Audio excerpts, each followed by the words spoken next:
président Donald Trump, il n'est pas un pasteur, mais il est président et un oint de l'Éternel qui transmet sa foi notamment à sa nation et au monde. Un oint de l'Éternel qui met Dieu à l'honneur.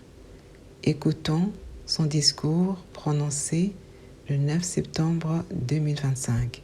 Que Dieu soit loué. Mais l'Amérique a été fondée sur la foi, comme nous le savons, et je le dis depuis longtemps. Et quand la foi s'affaiblit, notre pays semble s'affaiblir. Quand la foi se renforce, comme c'est le cas actuellement, nous traversons une très bonne période après quelques années difficiles. De bonnes choses arrivent à notre pays. C'est incroyable comme cela semble fonctionner ainsi. Et sous l'administration Trump, nous défendons nos droits et restaurons notre identité en tant que nation sous Dieu. Nous sommes une nation sous Dieu, et nous le serons toujours. La nécessité de cette commission n'a jamais été aussi évidente. En tant que président, je défendrai toujours l'héritage glorieux de notre nation et nous protégerons les principes judéo-chrétiens de notre fondation et nous les protégerons avec vigueur. Nous devons ramener la religion en Amérique, la ramener plus forte que jamais alors que notre pays devient de plus en plus fort.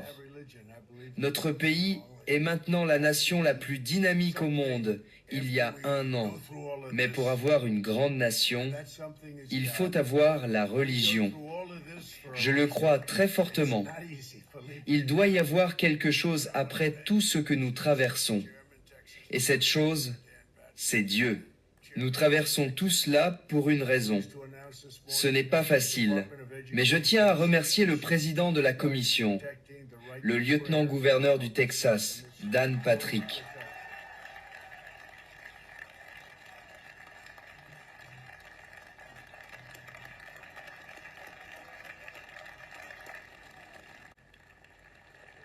Il a été le président de mon Texas.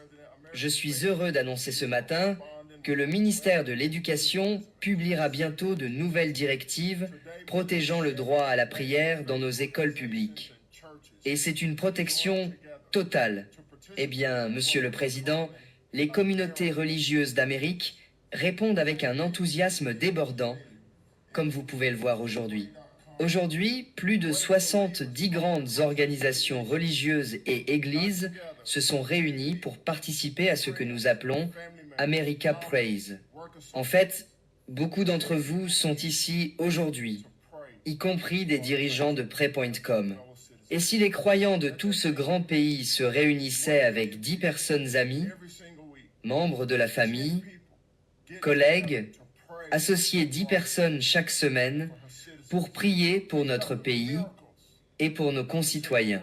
Imaginez cela. 1 million de personnes chaque semaine, 10 personnes se réunissant pour prier pour notre pays et pour ses citoyens. Pensez aux miracles qui pourraient se produire au cours de l'année à venir. L'Amérique a toujours été une nation qui croit au pouvoir de la prière, et nous ne nous excuserons jamais pour notre foi. Jamais, jamais. Nous ne renoncerons jamais à nos droits donnés par Dieu. Nous défendrons nos libertés, nos valeurs, notre souveraineté, et nous défendrons notre liberté. Merci. Que Dieu vous bénisse et que Dieu bénisse l'Amérique. Depuis des milliers d'années, la Bible a façonné la civilisation, l'éthique, l'art et la littérature. Et elle a apporté espoir, guérison et transformation à des millions et des millions de vies. La Bible fait aussi partie intégrante de l'histoire américaine. C'est pourquoi je suis ravi d'annoncer qu'il y a quelques instants, j'ai personnellement remis la Bible de la famille Trump, donnée par ma mère. Je me souviens du moment où elle me l'a donnée, mais elle a été utilisée lors de mes 2 investitures et aussi exposée au musée. Et je suppose qu'elle sera désormais exposée au cœur de la capitale de notre nation, ici même. Et c'est un honneur. C'est un honneur, la capitale ici même, Et c'est un honneur. C'est un honneur. Nous sommes ici ce matin pour discuter des graves menaces pesant sur la liberté religieuse dans les écoles américaines. Et vous savez ce qui se passe. Nous savons tous ce qui se passe. Mais je vous le dis, beaucoup de progrès ont été réalisés au cours des 8 derniers mois. Des progrès énormes, plus que ce que je pensais possible à bien des égards. En plus de cela, l'agenda woke est pratiquement disparu. Il est profondément enraciné. Nous devons nous assurer qu'il est éliminé. C'est très mauvais. C'est comme une mauvaise herbe. Vous pensez l'avoir tuée, et elle recommence à pousser. Donc, nous devons être prudents. Mais c'est très très différent de ce que c'était. Regardez West Point, comme ils sont fiers de leur héritage. Ils ont fait quelque chose cette semaine que j'ai trouvé approprié. Certains d'entre vous savent ce que c'est. Quelqu'un sait ce que c'est? Oui, j'aime ça. J'aime ça. Regardez qui nous avons ici. Nous avons votre associé, Pam. Hein? Endoctriné avec de la propagande anti-religieuse. Et certains sont même punis pour leurs croyances religieuses. Et très sévèrement punis. C'est ridicule.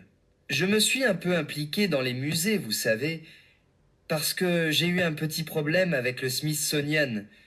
Nous aimons un peu plus de positivité. C'était uniquement sur toutes les mauvaises choses dans notre pays. J'ai dit, et les bonnes choses que nous avons faites? Alors je me suis un peu impliqué. Je me suis un peu impliqué là, dedans.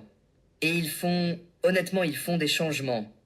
Vous savez, ils ont aussi été dirigés par des gens qui étaient là avant moi, pour être justes, mais ils font des changements. De grands changements sont en cours au Smithsonian. Vous avez fait un excellent travail.